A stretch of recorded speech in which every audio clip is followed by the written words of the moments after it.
Hello, everybody, and welcome to the Fortress of Comic News, episode 237.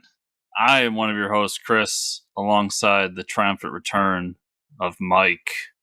Hey, and I should be here for at least a few weeks, so it's good to be back.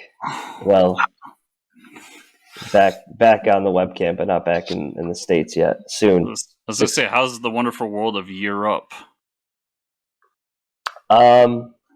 It's interesting. I'm in France right now for 6 more days. But before I talk about that, hold on. We have an interview. I'm not gonna let it slide through the cracks this time, because we always get caught up chatting with each other. We have a very important interview today, folks. Chris Eliopoulos is going to be on the show today. He's done so much very, very fun kids books, illustrated those. I don't know the names of them, but like the Baby George Washington, Franklin Richards, Pet Avengers. I call them the I Am series. It's always I Am George Washington, I Am, whoever. So looking forward to that. It's going to be a lot of fun. Yeah, but okay, back to Europe. I've seen some comic stuff in France and in Italy. I saw a comic shop down in Lyon, France, where I am, and in the display in the window they had like Watchmen and typical comic book shop stuff. But I think the coolest discovery, I found these Harry Potter books that in Italy, because mostly bookshops, not a whole lot of comic shops, and everybody's into manga here, so not really Western comics. But there's a cool thing about the Italian versions of Harry Potter. If you're a big fan, they released these new covers, and because I walked in this shop and they're like on display and they're just beautiful. But they had this like Italian architect design these covers for Harry Potter, like it's a new installment of covers, and they're gorgeous to look at. Like they're so well done. Not a whole lot of color, like the color palette's kind of dull, but they look really good, and I had to look them up and see what they're all about, so that was a pretty cool discovery. But yeah, just a lot of manga. Most of the people I talk to in Europe read when I say comics, they say, "Oh, I like comics," and they talk about manga, so it's kind of just outweighs the Western comic books here, and I think that's mostly because it's the translation too. A lot of Marvel and DC stuff doesn't seem to be translated for French or Italian. Well, I've heard that like French is it's either the second or the first most translated for manga. Like they have a huge French market. It's unreal, but and it's been enjoyable. I will say, I think it was last Sunday. I can't remember that when DC Fandome was, but I was pretty much laying in bed because it was like 10 o'clock with my laptop open as all the trailers dropped. And watching them as they came out, and holy shit, what a crazy week to get some awesome trailers, so I can't wait to talk about those. I want to watch Batman already. Yeah, I got some thoughts about Batman, but I'll save that for the news. Oh boy. Yeah. Before we jump into the news, I watched Midnight Mass on Netflix. Have you seen that? No, haven't even heard of it. It kind of fell through the cracks. The Hill House show, The Haunting of Hill House, and then the Bly Manor one. So it's the same writer did this show called Midnight Mass. It's hard to talk about the show without spoiling too much. It's only 7 or 8 episodes, and I don't think they're going to do another season. This guy, he writes these stories that are like your typical horror genre. I won't talk about what this one is in the new season because that kind of reveals a lot, but the first 2, the Hill House movies or shows, were like about ghosts, but what he does is like he puts 2 characters in a room And this one it takes place around this guy he's very wealthy. He gets in a drunk driving accident. He kills someone, goes to jail, and then he comes back and goes to his family's home on this really small island that's kind of secluded from the rest of the world. And there's something going on with the priest. Like, they're a very religious cult, not a cult. They're a very religious community, very close knit, and some like miracles start happening on the island, and then it kind of just unravels, and all this crazy shit starts happening until the final episode. But what happens along the way when he does these shows is he'll put two characters in a room, like the priest and the main character, and like 15 minutes will go by and you won't even realize, because like they just talk about the craziest shit, like existential conversations, or something like, the meaning of religion and life and what does it all mean. And you realize you've been sitting there watching a show for like 12-15 minutes of just two characters talking, but it's the most like captivating shit I've ever watched. And I don't know how he does, like, you got to watch it because his dialogue is absolutely amazing. Like, you don't even realize you're watching two characters sit in a room talking. Like, most movies or TV shows, I'll notice that I'm like, man, like, is this really still going on? But he just does such a great job. And also crazy, wacky, religious / horror shit is going on. So, not really so much horror, but more like mystery, suspense, I would say. I think you'd like it. It's only 7 episodes. Very good stuff. But yeah. And I watched the new Halloween. It was meh. That's all. Yeah.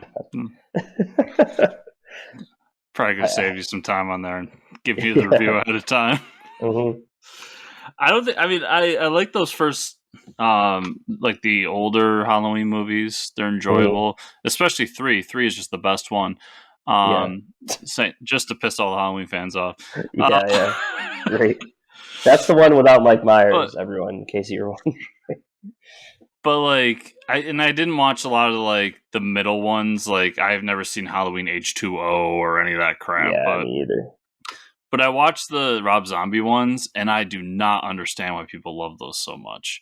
I'm like, okay, he did a bad version of the original ones. Like, I've never watched a Rob Zombie movie that I've liked. I liked House of a Thousand Corpses at the time. I don't know if I watched it today, if I would. Maybe it was just more of like the whatever of it, but yeah. He's doing something. What is he doing now? And everybody's like, oh, he's doing Addams Family. Oh no, yeah. The Munsters. Is he doing the Munsters? That's hilarious. And I saw they released a photo from it the other day, and it looked like straight up like the original 1960s show. So I don't know if he's going with that tone or if he's going to be just brutally like disgusting like most of his stuff. So we'll talk about it more later, but I went to go see Dune with my father. Mm-hmm. And an ad trailer, for Addams Family came up, and we were talking. I was like, when are they going to redo the Munsters? Remember that? And he was like, oh, just give it time. It'll happen. So for you to say that, I'm just like, holy shit. Like, I had this conversation yesterday. And it's already happening. And it's like, this is not your father's Munsters, people, because it's Rob Zombie's taking it over. Yeah, and I finished, before we jump into the news, one more thing. I finished the What If series. Really good stuff. Yeah. The only thing I've watched outside of like finishing Seinfeld and like, basic stuff, I started watching Sopranos because I never saw it. Mm-hmm. And I don't know, it's good. I think everybody knows that. Yeah. And then I watched the Dave Chappelle special, but that's kind of a hot button issue. Yeah, I haven't watched it. Honestly, I haven't seen any. The best thing about being in Europe, I don't see any fucking news from the U.S. Like, some of my U.S. colleagues showed up last week for a week, and they were telling me like, "Oh, you didn't hear about like the oil spill or any of this stuff?" And I was like, "No, I really didn't." Like, because any news that I do get here is Europe shit. So I don't know.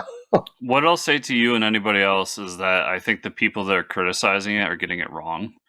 And what I mean by that is I think they're missing the point of, I don't know if you're a Chappelle fan or not, but I think they're missing the point of what he's trying to say. And they're listening to the words and not the meaning, if that makes sense. I'm not gonna pick a side in this argument because I don't care either way, but for me it's stand-up comedy has gotten to this point where most people either do something or say something so absurd or ridiculous that they almost do it intentionally. And I mean, Dave Chappelle doesn't give a shit or is doing it intentionally. That's where comedy is right now, and I hate that. Like, I just want to watch a stand-up comedy thing and not have it be controversial anymore.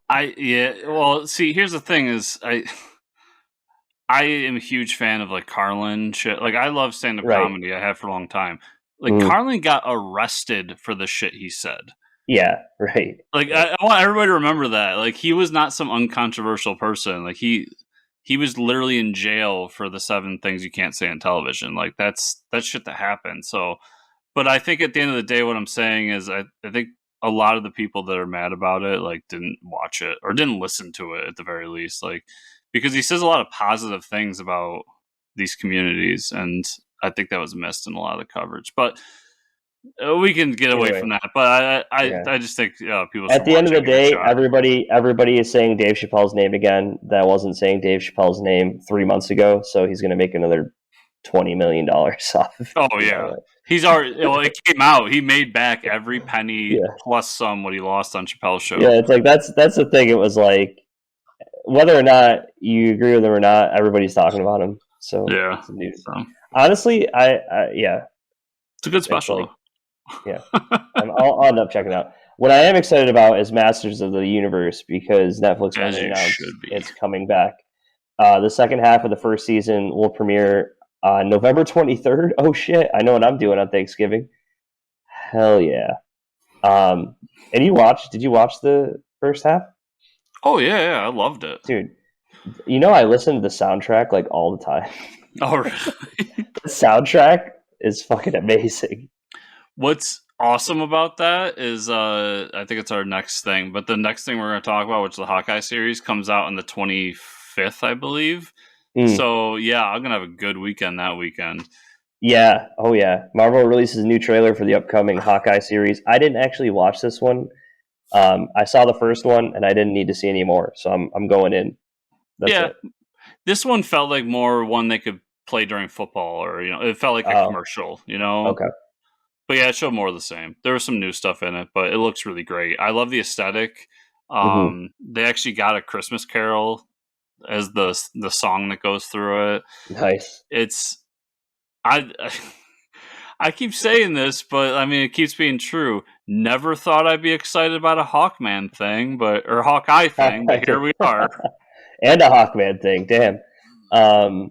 Yeah, I'd be excited about a Hawkman thing just to see how a movie would be like. Explain this, Hollywood. Figure this out. Figure this shit out. I'm excited for it too. They released there was a poster that came out today, and it was like him, Kate Bishop, and a dog with a Santa hat, and I was like, that's all I needed to see. Yeah. It's gonna be good. It's gonna be a good weekend. And as far as Master Universe, the first half of that season was amazing. Some of the best animated shit I've seen in a long time. So yeah, and that got so much controversy too. It's like, can people just chill? That was stupid controversy, and the people that were mad at that are just stupid. More people that didn't watch things. Yeah, they didn't like. People telling me that it was awful, and I'm like, did you even watch it? No. Okay. The trailer, so we'll start talking. Some of these DC Fandome trailers are leaking into the news now. The Peacemaker series, looks amazing. Yeah, I can tell you right now, my favorite thing is going to be his pet bald eagle. Yeah, him hugging a bald eagle in the trailer was absolutely amazing. The actor that plays his father is such a good actor. I can't think of his name, but I think that's going to be an amazing interaction. Him going back to meet his dad, and his dad just thinking he's like a big pansy. I think that's amazing. the fact that he just looks like a action figure in the show. Like, I'm pretty sure John Cena is just still not a real person. Like, he's an action figure that someone is walking around. Yeah, this was the role he was meant to play. Like, everything about this trailer was awesome. Sorry, yeah. I'm trying to look up who the father was for you while I'm talking. And I'm pretty sure this guy, while you're looking it up, this is the guy that played Ash's dad in Ash vs. Evil Dead. It's not Robert Patrick, is it? I don't know. Terminator 2? Oh my god, is that him? No. So Robert Patrick's in this. Steve Agee is in this. Who's Robert Patrick? But he's not the father. And then Chris, that's Captain. I don't know. I think it's Robert Patrick. I can't tell though. But okay, I'll have to look it up. This show, this is the most excited I've been for a DC thing in forever because I don't have a caveat for this one. The movie was so good. James Gunn's behind this, so I don't even need to like be worried in any way about this for once. I can actually just enjoy a DC thing off the bat. Yeah. I mean, it looks like he just went off to film that right after the movie. So, what's his name? I can't think of the vigilante. Yes, the vigilante is like super depressed, and for anyone that doesn't know, Vigilante was a comic book hero that ends up killing himself. I forgot who created him though, so I'm sure it's going to end with that. And they tried so hard in Arrow to make him badass, but like no. So I'm glad they brought him back to like make him the stupid character that he is. I mean, there's a lot of opportunities to see some shitty villains here, Chris. James Gunn, call me. Codpiece, let's do it. Yeah. The fact that like the trailer opens up with like you're a hero named Peacemaker. That's not a thing. I'm very excited for it. I'm glad that John Cena's got this role. And like now that I'm thinking about this, why hasn't like DC like really wow, I was going to say jumped the gun. But DC really, because James Gunn, but they really did a great job here. Like, if I was James Gunn making Guardians of the Galaxy 1, right, and I was Disney, or even Guardians of the Galaxy 2, I would be like, why not give Drax? I mean, Drax is already in the makeup. Let's film a TV show for Disney Plus while we're doing the movie. And like, here we have DC like saying, oh man, Peacemaker is stealing the show. He's hilarious. Let's just, while he's in the makeup, we're gonna do a TV show. And I think it's genius that they did this, because I would love a Drax TV show. I would love to see a Peacemaker TV show. So yeah, and I wonder if this is a James Gunn thing because he's doing that holiday special for Guardians. So maybe that's his idea. He brought that to Marvel too and was like, hey, like, we're filming a movie. Why not just add to the budget a little bit and make a TV show? Yep. And these TV show formats for streaming services are a lot easier to translate from a film than I think like the 24 episode stuff, Yeah, definitely.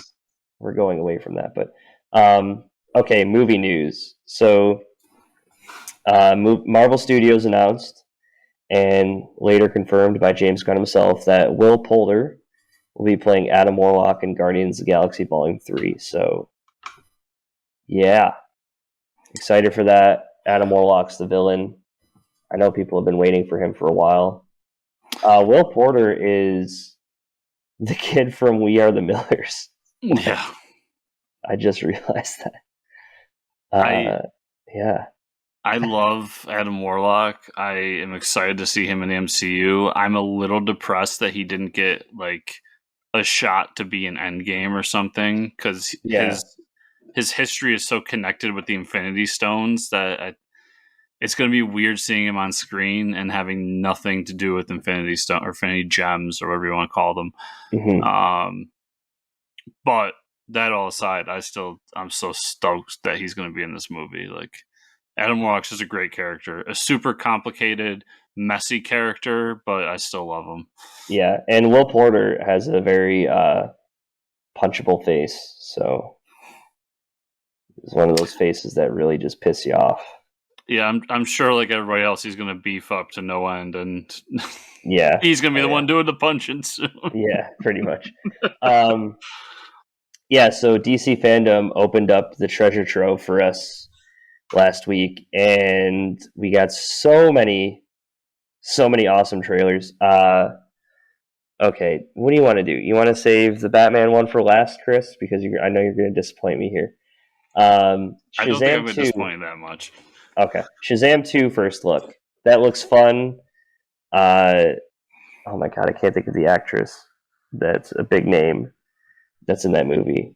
Lucy Liu's in it. I forget the other one. Yeah, Lucy Liu. Lucy Liu. I love her. Can't think of the other name, but I mean, it's just I saw you see the new suit a lot more. I don't really mind it now. I think all the Shazam family gets a new suit. Everyone in the Shazam family. Yeah, like. their lightning bolt shrinks a little bit. Yeah, saving on that budget. It looked weird in stills, but like most things, as soon as I saw it in action, it looked fine. Yeah, it was definitely one of my more. It was. I don't know. I'd have to go through them all, but I think it was like my favorite DC movie prior to Suicide Squad. The Suicide Squad. Mm-hmm. The Suicide Squad. I got to make sure to separate those two because one's my least favorite and one's my favorite. But I'm excited for the new one. I liked everything we saw. I liked the characters we saw. I still think that like I don't know. I hope they don't go super realistic and like scary as they did with the different creatures they saw, because I did think that was the one like flaw in the first movie was they could have like kind of toned it down a little bit, just because it didn't fit the feel of the movie. But that'd be a minor complaint in a otherwise really great movie. I think that these are like gods coming down that they're fighting, Fury of the Gods. So hopefully it's a little. And I'm just from seeing the costumes. I don't think unless the 7 deadly sins are involved, I think it's just going to be like gods fighting each other, which would be sick. Yeah, you remember when they're doing the stills of like the ogre and the griffin and everything. Mm-hmm. Those felt like the CGI for the 7 deadly sins when they were doing that whole thing. Yeah. I was like, but once again, minor complaint. Otherwise, excitable movie. What I don't see on here is the Black Adam teaser. Oh, I guess I didn't see that. Oh my god, you didn't watch the Black Adam teaser? Okay. We're gonna do a live watch of it because I think it's only like, I don't know. I think it's like 30 seconds. But it's okay, bro. It's some good stuff. We're doing this in real time. I think you probably even skip like the first 10 seconds. Okay, I don't need to hear about Squarespace. I know enough about Squarespace. I use it every day, everybody. You got to narrate what you're seeing here. There's some people walking into a dark cavern with lights. Yep. Looks real spooky. They found the crown. Yep. Jesus is coming. Jesus wept. And then she says, I think she reads it and says Shazam, and it like cracks. I think that's supposed to be the Rock of Eternity. I don't know. And then there's just some dude in a cave. I'm gonna guess it's not Shazam. It's Black Adam. Everybody's pointing guns at him because that always works out well. Yeah, if there's someone that comes down with a lightning bolt, immediately aim a gun at them. Yeah, he's choking a dude, electrifies him, and then choke slams his skeleton. It's pretty badass, right? Come on. Catches a bullet. And it's not The Rock, it's Vin Diesel. It's Vin Diesel. I wish. Oh my god. Please bring Vin Diesel into the movie somehow. So that's just the teaser they did. I think it was mostly to show off like the costume and stuff. Yeah. Hopefully The Rock doesn't speak the whole movie because that would be great. It looks solid. I mean, I'm down for that movie. I've been down for that movie since they announced The Rock was going to be in it, like what, 20 years ago? 20 years ago. I think it was funny they do like the whole Superman thing of like him catching the bullet, but also like him just immediately frying someone down to a skeleton. It's pretty fucking metal, dude. And then they do like a sizzle reel where Pierce Brosnan's talking about the movie, and it sounds like it's almost like a Justice Society movie because he talks about them teaming up. Yeah, like so. We've talked about, because I think talking about Hawkman, Hawkman's in this movie too. So yep, it feels. I mean, that felt like modern day. But I wonder how much of the movie takes place in World War II, because I assumed it was going to be like a World War II movie with the JSA. I thought so too. So, but we'll see. Also, I think the funny part is, oh my god, what if the teaser they showed us is like the end credit scene of the movie because he gets like trapped at the end of the movie? That would be hilarious. That would be so awesome. Oh my god. Please do that, DC. Oh my god. Because one of the rules Chris has in life is if it's for a joke, it's worth it every time. Yes, every time. So if you spoil this movie that far ahead of time on everybody, I would 10 out of 10. It doesn't matter how much pilot crap that movie is, I'll give it a 10 out of 10. Yeah. Hell yeah. I mean, The Rock looks good. The movie's going to make $1 billion because The Rock's in it. So. Yep. The Flash trailer. Okay, I watched this one probably 20, 30 times. Where do I begin? The fall of the Batfleck. We get a shot of like Wayne Manor disheveled, and also the Batfleck cowl is on the ground. And then he's grabbing someone by the hand that looks dead, and I have never seen Ben Affleck's hands, but I would assume that it's his. So what do you? And I mean, they focus the whole thing around Flashpoint, and Michael Keaton's talking the whole time, which I absolutely love. Got so excited to hear Michael Keaton as Bruce Wayne, questioning why the hell Barry Allen cares so much about this past and this future. Because he brings up, like, Batman brings the logic into it and says, man, like, not only you can go through, the past and the future, you can go through other universes, so why fight to save this one? So already confirming, like, multiverse shit. Yeah. Awesome. What do you think? I liked it. The new 52 style costume was pretty cool in live action. Yeah, it looks sick. Did you catch the second Flash, what he was wearing? Yeah, he's wearing an old Batman suit. That he just put spray painted the thing over. So a lot of people are saying that the other Flash is Eobard Thawne. And I think that would be really interesting, that like Eobard Thawne changes his appearance to look like Barry. It would be interesting. That could be like the reveal at the end of the movie. He was the villain the whole time or something. And Supergirl's in it too. Yeah, she looked fine. I like the way they ended it with the Batmobile. The best Batmobile, you mean? I'm sorry, sir. That's blasphemy. The best Batmobile is animated. All right. This one's pretty close. This one's pretty close to that one, though. The animated series Batmobile is pretty awesome. I know I do this so much, but I hate to like bring it down to one thing. But like, as long as this movie ends in a Batman Beyond movie, I don't care what it does. I thought it looks cool. It does look cool. Yeah. I'm down for it. The tone looks great. I didn't understand how Michael Keaton fit into it all, but now the whole movie revolves around Michael Keaton. So, hell yeah.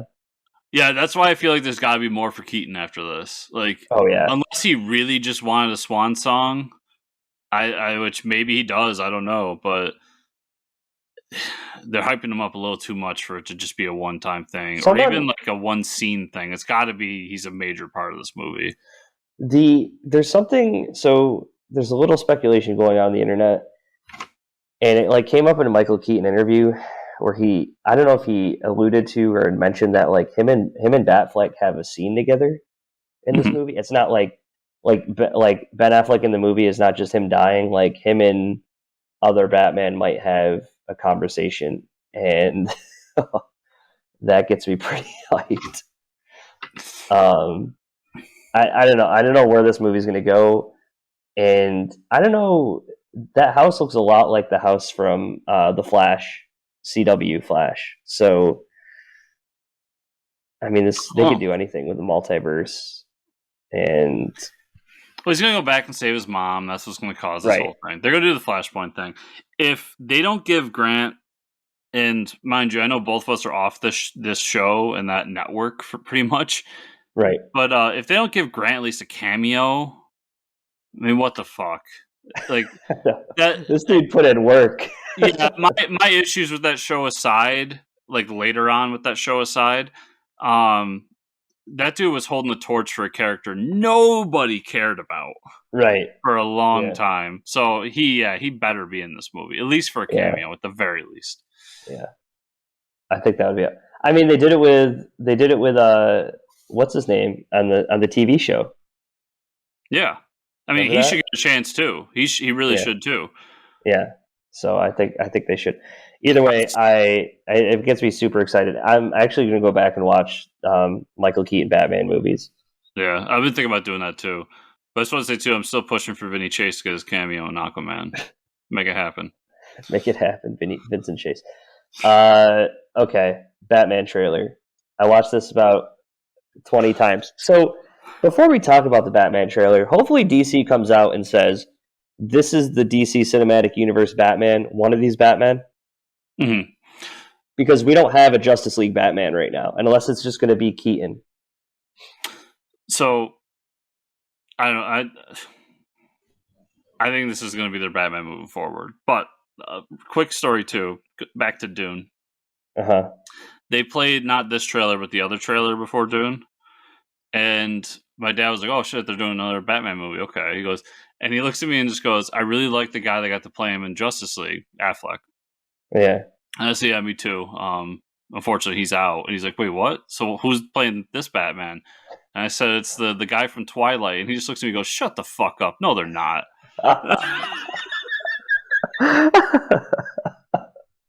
Well, when you put it like that. Yes. If anyone out there has a god, he had a very unique relationship with my father. Pretty great. But it just made me laugh. And he watched it and he's just like, he goes, well, that guy, I don't know, but that was pretty badass. Because it had the scene where he just beats the fuck out of that guy, just like punching him on the ground and looks at him and goes, I'm vengeance, and then like cuts away. And you're like my dad's like, that was pretty badass, I'm not going to lie. I'm vengeance, and I'm opening my Fandango app right now. Hold on. Got to reserve my tickets. But this trailer. Yeah. What did you think? I think Pattinson looks a little awkward. Mm-hmm. Like, so him with the cowl on, I didn't mind too much. His chin's a little weird. And these are like weird things I'm picking up because I've watched way too much Batman stuff in my life. You've had way too many options for Batman. But I really think that Snyder ruined Batman for me because, not Scott Snyder, and Capullo, because I like the military cut on Batman. Yeah. And when he took the cowl off and he had like the long hair, not like down to his shoulders long hair, but he had the longer hair kind of flowing, I was kind of like, oh, what is that? Well, that's billionaire Playboy hair. What do you mean? And then I know it's been done before and it's not really like something that's his fault or this director's fault, but like then he had the eye makeup on and he just kind of looked like something out of The Crow. And it just like, I was sitting there going like, this doesn't look right. That aside, dude, Penguin is awesome. Yeah. Who's playing Penguin? It's someone we know. That's Colin Farrell, dude. You don't even recognize him. You don't even recognize him. He is awesome. Yeah. That sequence when he's driving away and he's like, I got you, you son of a bitch. And it just flies out. I'm like, holy shit. This movie's going to be crazy. Yeah. I thought the fight sequences look cool. Riddler, I'm a little iffy on Riddler. Yeah. I get they're trying to make it a little more like in your face, edgy or kind of scary, but I like that. I like that simplistic old school Riddler. I think this has gone too far one way, where Jim Carrey Riddler went too far the other way. No, you got to meet us in the middle. Like, there's a nice middle here somewhere we can find. All the reviews are he's stealing the show. There's a reason they're hiding him, I think, in every scene, because I think he's really going to steal the movie. There's no way he wears that stupid mask the whole time. Which, by the way, he looks like Doomsday in that mask. But everything looks cool. I thought it looked really good. I still am not keen on that Batmobile though. You put a jet engine in the back of a sports car. Like, oh yeah, anybody can be Batman. You just need a lot of money, dude. It's funny to me that like you like the Tumbler, but this is where you draw the line. A practical vehicle with a jet engine. The Tumbler's okay. I like the Tumbler. I do. I like this. I also like the. I mean, maybe this says more about me, but I mean, it's just animated series and Batman '89. Like, yeah, long, angry, phallic vehicles is what I like. Apparently, Sigmund Freud has a lot to say about you, Chris. Sigmund Freud's calling you. I'm excited for this. Though. I'm really excited for this. That hallway scene with the bullets flying and Batman just taking the bullets and beating the shit out of them. That scene, and like that's all. I mean, we haven't seen a Batman like that. Like, yeah, I mean, he's wearing body armor and stuff, and like, and then Batman Begins, he gets stabbed, you know. But this is like no fear. Like he's just angry and it's raw, and he's just punching. And what I want to happen is we see the car crash with Penguin. Okay, Penguin breaks his legs and walks funny, and that's how we get the TV show on HBO Max. Is like actually now it's Penguin because of the car crash. That'd be great. And then he starts going wah, wah. I've been wanting for a long time, like Bat God to be the Batman we get, because I feel like everybody, and I'm going to talk about a comic later that does it successfully, but everybody wants to do like realistic Batman, the Batman in the real world. Just give me Bat God on the screen, man. Like, give me the guy who, how much time does he have to prepare? Okay, he can beat anybody. Like, give me that guy, and I hope they lean more into that. And when I saw that sequence, that's how I felt. Where I was like, he's literally taking on machine gun fire. So he's invincible. Like, even though he's not invincible, we all know he's invincible. Yeah. Like, he drives the car out of an explosion completely fine and, like, flips the Penguin's car. Yeah, like, fuck reality. Just give me badass. Give me, like, Batman at the edge. Yeah. At the end of this movie, I want him to jump on the Mobius chair and be like, there's 3 Jokers, and just do it. I will say Zoe Kravitz looks great as Catwoman.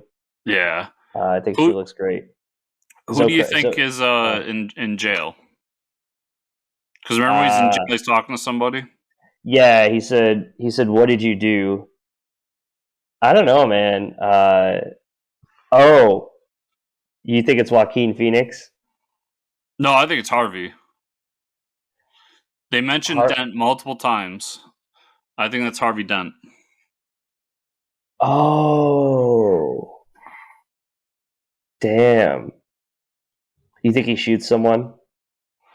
I think Harvey goes over the edge, and they're going to set up Two-Face as a villain for a future movie. I'm so excited. We can sit here and talk all night about this trailer now. Oh, my God. I think there's a 0% chance that Joaquin Phoenix is in this. First of all, Joaquin Phoenix would be 100 years old by the time Bruce is an adult. But two, they can't even tie him down for a Joker 2. No, right. So it could be Joker, though. That would be interesting. If Joker was already caught and in jail, that would be an interesting... But I doubt they would hold back that Joker's in this movie. Yeah, I guess we'll find out. But either way, I'm excited. The movie is going to be beautiful. I mean, it's going to be gorgeous. and Michael Giacchino is scoring the film, so it's going to be awesome. I think this is the first time in the history of the show that a bunch of DC movies have trailers, and I'm excited for every single one of them. Yeah, it only took like 5 years of a podcast, but here we are, everybody. It is our time. Okay, give me the 5-minute spoiler-free Dune. Actually, I've read the books, so give me the 5-minute review. So, say if you read the books, you know. Yeah. Are you familiar with the concept of edging, Mike? Yes. Okay. Anybody that doesn't know, Google it. It'll be a fun thing to do on your computer. It's too much to explain here, for sure. So within 5 minutes of this movie, it opens with the screen. It says Dune Part 1. They mean it. I feel like this is set up to be a trilogy of movies. We don't even...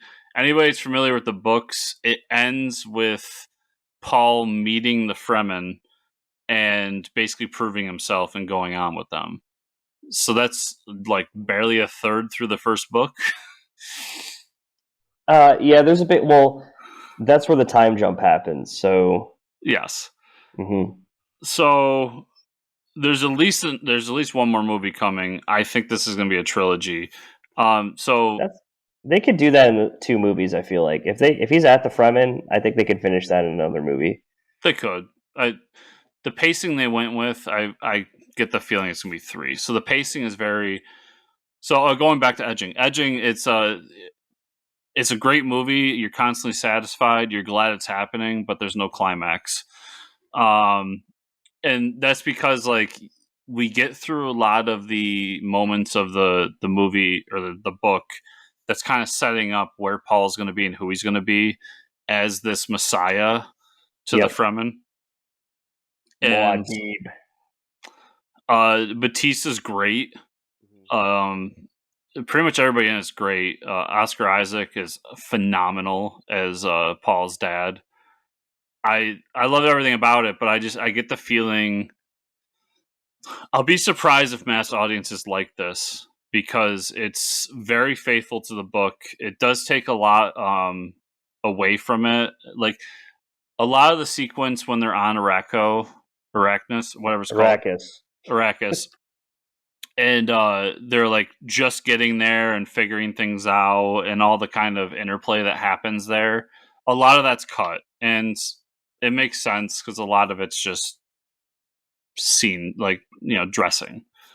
But they do hit on the important stuff. When they finally get attacked and Dave Bautista comes down and takes it back over, like that sequence was amazing. I highly recommend this movie, especially if you're somebody that likes the Dune books. And I really hope that it is successful because I want to see the end. Like it's getting really good reviews, so it's got really good reviews. Yeah, my worry was when I got out of it, I was like, people that don't or have never read these books, I don't know if they're gonna like it. And it's because it doesn't get to the juicy parts until the end when it's like, oh, see you next time. like we literally don't even see I can't remember the actress' name, but the woman who plays Mary Jane in the new Spider-Man movies. Yeah. Like she's a main character. She doesn't show up to the last half an hour of the movie. Zendaya, she's a big part of the book, but she doesn't show up till like halfway through. So yeah. So I really liked it. I want it to be successful. I recommend it. And I think it's the most faithful thing we could ever get to the books. It reminds me a lot of the first time I saw Lord of the Rings. Nice. Well, yeah. I hope we get like a 3-part. If they don't do it like that, then we're going to get something like The Dark Tower, and we don't talk about that movie.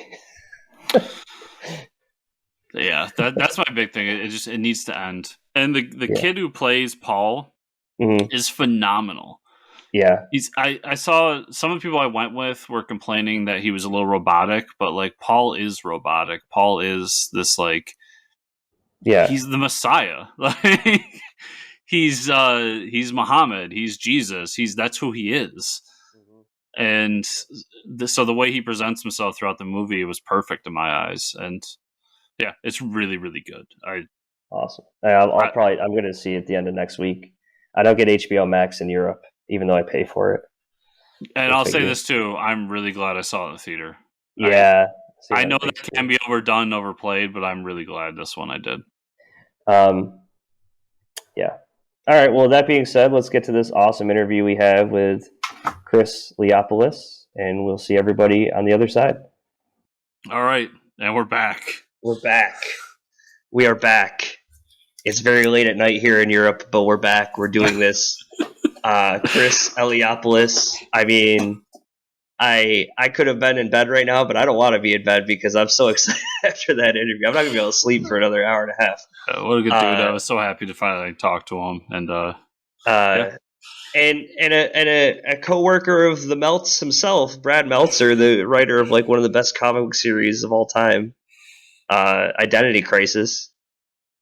Damn. Yeah. So now that we're beyond everything, before the show, I was actually for the first time in my life correcting Mike on how to say Chris's last name. And it's because I've heard Meltzer talk about him so much that I knew his last name. Right, that you knew it. Yeah. That's funny. We gotta get the Meltzer on here, but Meltzer's he might be a little too busy for us. But yeah, fantastic guy, very very cool individual. Please check him out, support his books. I'm very excited to tell people about his books. I didn't know he was doing so many current event people as well. Yeah, I think it's really cool. I say in the interview a little bit, but everyone out there, if you have kids in your family, nephews, nieces, sons, whatever, these are great books for little kids, and they're almost like the gold bound books that we used to have when we were kids. So think that age range, but they're really great, and they go for like any, like we talked about, Jackie Robinson and Martin Luther King and then George Washington, and it's just awesome. So if you need something for Christmas this year, there you go, everybody. These are some good ones. Oh man, I can't. I'm gonna be looking at these all night. I'm gonna have to order some. Yeah, but here we are. We're here to do the comic news and wrap up the show. How do we finish after that? I have no idea, but with a shitload of comic news is how we do it. Announces the final page of the Star Wars Bounty Hunters #5 is the next big Star Wars event. The series is called Hidden Empire and is written by Charles Soule. Are you excited? I am. War of the Bounty Hunters is good. This was Charles Soule said that this was his third act in the Star Wars story, so it's a little bittersweet because it's the end of what he wants to do. But I'm also kind of excited I like the way they're doing Star Wars, and I'm excited to get beyond this area, move past Jedi. Because right now we're in between Empire and Jedi, and I think it'll be cool to see what happens after Jedi. So, but yeah, really excited about this book. Silver Surfer is returning with a new limited series in 2022, and 2 legendary Marvel creators are on board to make it. Ron Mars and Ron Lim, are bringing the series to life. That's kind of crazy. Yeah, returning to a character that they're known for. I mean, Mars is also known for Kyle Rayner for obvious reasons. But yeah, damn, people are excited about this. It should be really good. And if you haven't read their original Silver Surfer, do yourself a favor and go do that. That's the good stuff. They must have got a fat check for that one. That's for sure. I'm sure they did. Yeah. Wow. Okay. Daredevil will return to her own limited series. Her. That is not a typo, Mike. That's right. I forgot this is happening. In a series tying into Devil's Reign, Marvel released Daredevil Woman Without Fear with Chip Zdarsky writing and artist Raphael de la Torre. You're a Daredevil fan, right? Yeah. Pretty big one. So what do you think? Yeah, Elektra's been Daredevil for a little while. Her story is kind of coming to a point that's leading up to Devil's Reign. And while that's going on, she'll have a tie-in book, which makes sense. I mean, it's a Daredevil-centric story, so you're going to bring her in as well. I'm excited for Devil's Reign. I'm excited to see what happens afterwards. Daredevil's become my favorite character recently because the Cap stuff's been kind of mediocre. Yeah, and I'm really excited that my favorite writer in the industry right now is writing them, and. Nothing against Raphael, but Marco Cinchetto, who's doing the main Daredevil book, is just the perfect Daredevil artist. So I'm kind of spoiled in that sense. But yeah, This would be fun. It's good you can find love somewhere because Cap's been doing you wrong. For the most part. We'll talk about Cap book later that I'm enjoying, but it's not to the heights of like the Brubaker stuff. This is pretty exciting. Yeah. The Super Sons are returning for a one-shot special. In January, DC will release the Superman and Robin special by Peter J. Tomasi himself and artist Victor Bogdanovich. The special will be set in present time with John Kent as Superman. Interesting. So we're getting an older style. See, I'm excited. We love Tomasi, but I've seen the biggest complaint I've heard about people is the Super Sons thing. They miss John Kent being a kid. So, yes, I'm not a big fan of John as an adult. Yeah. That's kind of part of the reason I'm not reading the new Superman book. Mm-hmm. And this might be a bit controversial, but it's not meant in a derogatory way. I was upset about the announcement with John, just because I was like, this means that John's never going back. So mm-hmm. I don't care about his sexual orientation or anything like that. I'm glad that they're pushing forward with those kinds of subjects in all media.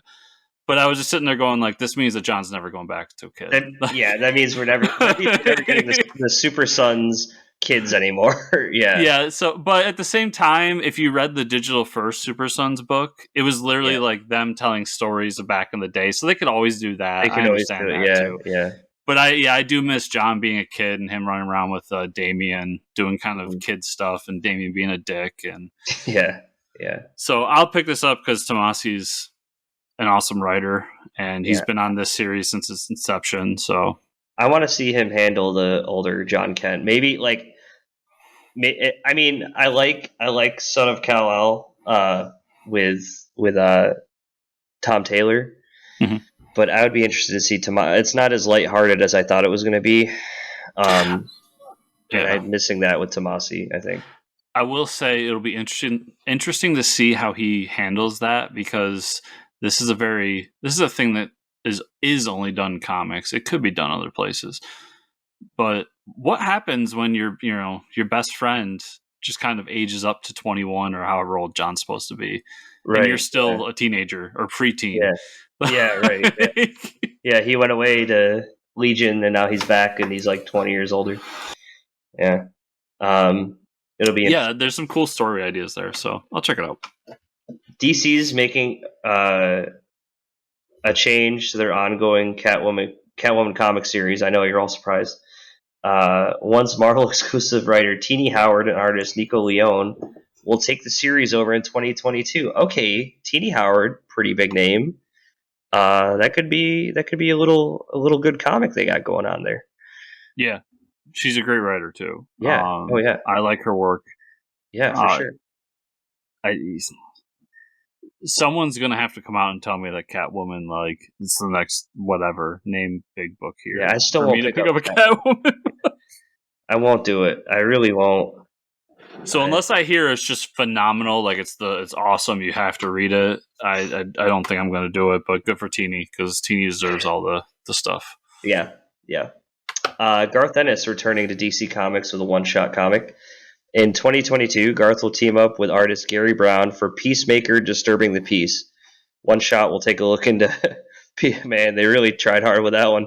Peacemaker's origin is set to bridge the gap between the movie version and the character and the comic character. I love that title. I didn't know there was a... So, can I say something? In the Suicide Squad issue this week, Ambush Bug is narrating it again because what he does is he starts the issue off catching you up to where Peacemaker was in the Swamp Thing series and to where he is now in the Suicide Squad. And he makes a lot of jokes about being one shots and tie-ins with a mediocre HBO Max series and all this stuff. It is absolutely hilarious. He's like, it's almost like we were putting him in his own TV show and blah blah blah. And I'm like, oh, this is so good. I'm definitely going to check this out for sure. Yeah, I mean, is there a better marriage than Garth Ennis and Peacemaker? No, he was made to write this character. So I definitely will too. The sad part to this to me is that it's one shot. Like, I wish hopefully it's leading into like a mini series or something, but Dude, I'm not gonna get my hopes up. All I'm saying is there could be a run of Peacemaker where Codpiece is the villain and you just call it Cod Peacemaker. That's all I'm saying. Take my checks DC, in the mail. That is better than everything you're publishing right now. Yeah. Somebody send Mike the money. Yep. I'm actually going to tweet that live right now at DC and be like, why is nobody writing a series about Peacemaker and calling it Cod Peacemaker? And I'm gonna copy James Gunn. Dude, make it a team up. Yeah. Like Peacemaker has to team up with Codpiece. Yep. It wouldn't be DC Comics without a new Batman series announced, so here it is. DC has announced that writer Chip Zdarsky and Carmen Gian Domenico are making a 10-issue series called Batman the Knight. The series is said to be about Bruce Wayne's earliest years. Do I have to finish the sentence? Between when he originally left Gotham and his return as the Dark Knight, coming in 2022. I remember this was announced. I'm not excited for young. I mean, Chip Zdarsky, great writer, obviously, but how much young Batman origin can we get? You know, I'll pick up anything Chip does, but that said, yeah, I'm like, I would rather see Chip do something more in modern times, and I just think, how often do we have to keep going back to the well of young Batman or early years Batman or Batman's origin, or I mean, name it. How it can be done well, and I think we'll both talk about a book later that did it really well recently. But I wish they would get away from this, and it's kind of goes back to my I hate origin stories thing. But yeah. That said, I'm gonna pick it up because it's Chip, and Chip gets my money every time. He's earned that. Yeah, he's good. He's definitely good. After a leak of one of the following upcoming issues of Black Manta, we now know that DC is planning a mini event called Aquaman. What? Not much is known about the series, but some speculating is going to happen of the 3 Aquaman-related miniseries currently being published. All right, here we go. Just that it'll be a culmination of all 3 books, and that will get Arthur. It'll be like a team up of Arthur, Jackson, and possibly Black Manta against something else. Which is, I wrote 3. I meant 4 because it's Aquaman the Becoming. Or no, 3 was right. Aquaman the Becoming, Aquaman, Green Arrow, Black Target or Deep Target, and Black Manta. Oh, okay. So yeah, we'll see what it is. It's Aquaman, so I'll read it. Yeah, for sure. You got Chris's money. Yeah, I've got Lane. I'm sticking to it. After his debut in DC Festival of Heroes, the Asian superhero celebration number 1, The Monkey Prince, will be getting his own 12-issue series by writer Jean Lin Yang and artist Bernard Chang. Yes, please. Did you read that? No, I think I have it. I just haven't read it yet. Or I did read it. I've read so many comics lately, I can't remember. But I know I didn't. I didn't pick it up because it was like a $10 book. Yeah, and all I wanted to read was the Goku story. So, but I'll check this out. After Batman Superman by Jean Lin Yang, yeah, he gets a shot. Oh yeah, he gets a shot, and I like the idea. The old, what's the name of the story that comes from? Not East of West. That's a comic. Shit. There's a story that's all based on. I'm not remembering it now, but which the one that like the Monkey King's a part of, that Goku's based on, and Journey to the West or whatever. Journey to the West. Yeah. Yep. Yeah. So, I just like Jean Lin Yang. I think he's amazing.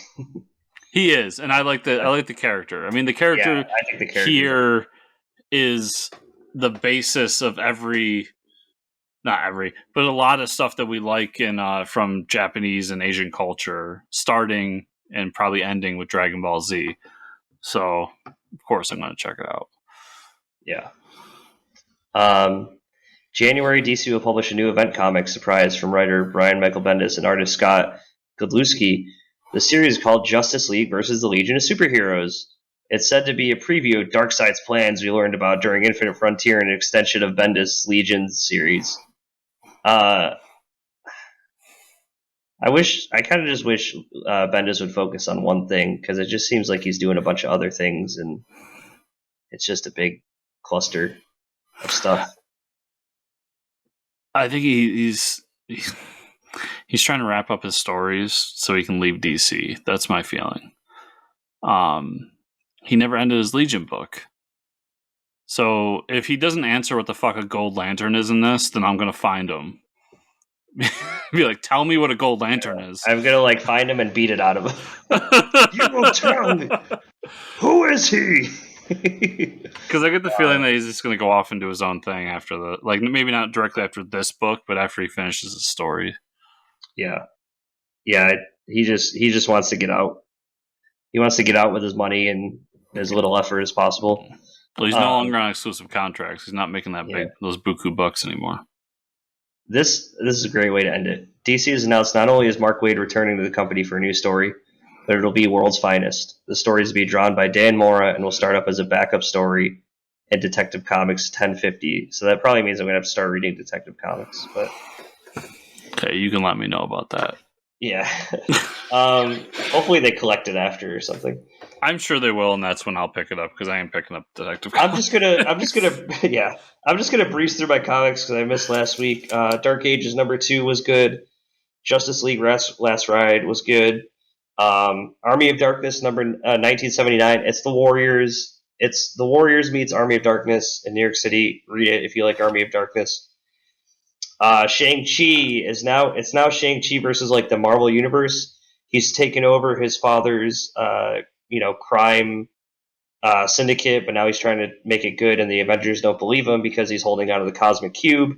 This issue, he has a fight with Iron Man, and it's basically Iron Man is tricking him to tell the Avengers, hey, he is a bad guy. Although we don't know why he's hiding the Cosmic Cube. He doesn't think he's being bad. Superman and the Authority wraps up big fight scene with all the big baddies, and then something happens at the end. Oh, we get a glimpse of the future, and it's going to continue in Action Comics 1036, but basically Superman says he finds something, and it's something concerning about Light Ray, and it's a glimpse of the future. At the source wall, it says Light Ray is, so they think Light Ray might be the next big bad that's not Darkseid, so they're going to have to stop it. Superman, Son of Kal-El, this book is still good. Tom Taylor is writing, not teenage Superboy, but adult Superboy. This guy in another country is really messing with Superboy and trying to push him to the limit of okay, now I'm going to come invade your country, which is completely illegal. So he does so because he's really hot-headed. And the issue wraps up with he gets set up in a trap, and now his powers are all out of whack. Suicide Squad, this book is good. There's another Suicide Squad now that is a team up that Peacemaker gets found after he's fighting with Swamp Thing, and Flag, Mirror Master, Cheetah, and a Parademon are all teamed up to form a new Suicide Squad. So now it's going to be Suicide Squad versus Amanda Waller's Suicide Squad. Fear State, Batman, I don't know, number 100 something. Why is this book still going on? I have no idea. That's all I have to say about it. And then Shazam, number 404, is a great wrap-up. We get this young Black Adam, and he talks about why he's there and all the bad shit that Shazam's going to cause in the future. And then it says the story will continue in Teen Titans, which I'm not reading, so good luck and Godspeed. I'm really getting sick of this shit where they're trying to get me to buy other books, like the Superman and the Authority going to Action Comics. That's not why I was reading Superman and the Authority. Deadbox number 2. Chris was right about this series. It makes no fucking sense. Blue and Gold, number 3 of 8. This book is fantastic. I love, love, love Blue and Gold. Batman 89, number 3. This book's fantastic. Even if you don't like Michael Keaton Batman, this is great because you don't have to hear Michael Keaton's voice. You just have to look at his face. So you'll love this book. Which is a beautiful face. Yeah, it's a beautiful face. I read Clear number 1. So I read all the Comixology originals by Scott Snyder. Clear number 1 was wild. Night of the Ghoul was even crazier. These books are insane that Scott Snyder is putting out. He can write my funeral eulogy, please. Astonishing Times number 3. I love this series. I tweeted about it. Everybody retweeted me. I got like 25 retweets. I'm pretty famous now. But this book is really good about journalism, about real world problems, and about superheroes. Like, it was like if Kingdom Come was realistic. You know, the heroes are kind of like, are done being heroes, and now they want to solve bigger problems without the concern of humans. Is kind of where it's at. Night of the Ghoul, though, that was perfect for Halloween time. And Scott Snyder writing this crazy shit about a dude, this old horror movie director, trapped in a nursing home, and this ghoul thing is in there with them. I don't know what to think about that book, but these Comixology originals are worth the price of admission or entry. I don't know what I'm trying to say, but that's what I read this week and last week. Just to jump on Justice League Last Ride number 6, really good. I thought that was the last issue of the series. Apparently it's not. And the big reveal in like the second page maybe that like Darkseid took over Green Lantern and was actually him the whole time, was able to like transfer himself to a new body. Fucking awesome. Mm-hmm. That's awesome. Yeah, Chip Zdarsky rules. Yeah, he does. Star Wars The High Republic, Trial of Shadows. It's a Star Wars book that is a crime noir. So, of course I bought it. But it's, so a Jedi dies, they have to find out who kills him. Bam. But it was really good. Avengers number 49 was the end of the World War She-Hulk story arc. I'm glad that story arc's done. It wasn't bad, but it wasn't that great. And I'm looking forward to this multiverse Avengers thing. And then Batman the Imposter number 1, which I think I teased like 5 times in the show already. This was the one with Andrew Sorrentino and I forget the writer, but it's the what if we do a realistic Batman? But what it really ended up being was Batman like has a therapist, a psychotherapist, and he has to tell her, basically go to her to talk through his issues. And during this, like, it shows how he's doing things around the city, building up these zip lines and like doing all this crazy shit. And somebody takes on the cowl and starts killing people. And then one of the detectives in the GCPD has to find him and figure out who it is. It's probably the best Batman I've read in a long time. Mind you, I don't read as much as Mike, but I really liked it. It was really good. Chris told me to read it, and I loved it. Black Manta number 2. It's really good. It's obviously extension of the first issue, but it has the greatest DC character of all time. No, not Codpiece. Gentleman Ghost. So everybody go read it. Thor number 18, which we talked with Chris about. Thor has to find somebody to find his hammer, so who's he go to? He goes to Throg. And what does Throg do? He gets together the Pet Avengers. It's awesome. He brings Lockjaw, he brings Lockheed in, he brings the ghost dog that lives with Doctor Strange. It's awesome, and Throg's in it. And then my actually 2 more. I read Chainsaw Man. Have you heard of this book? Chainsaw Man? No. So this is a manga that everybody's been talking about. And It's about this kid who's a devil hunter who has a best friend that's a devil. And these devils in this world are basically, or not devils, demons in this world are like these supernatural things that just pop up. And they could be really bad, they could be really good, whatever it is. But his best friend's a demon, and it ends up fusing with him. And he now has the power to change into this like weird horror movie looking thing that has chainsaws coming out of it. and he goes to work for the government to kill demons. It's good. I don't know if I'd recommend it as highly as a lot of people are. I will say a lot of people. It makes me laugh. One of the chapters is called "In Search of Touching a Boob." What the hell? It's like, yeah, it's one of those things where if this was an American book, everybody would be shitting on it because of that. But because it's a manga and manga gets away with some of this stuff, that's not really my criticism of it. My biggest criticism of it is that it seems pretty bland. As somebody who reads a lot of like superhero stuff and American comics, it feels like a Japanese creator trying to do an American comic. But people like it. I'm in the minority on this one. I won't be continuing it. And then the last issue of the United States Captain America. It's really good. They end up fighting Killmonger, obviously defeat him, and then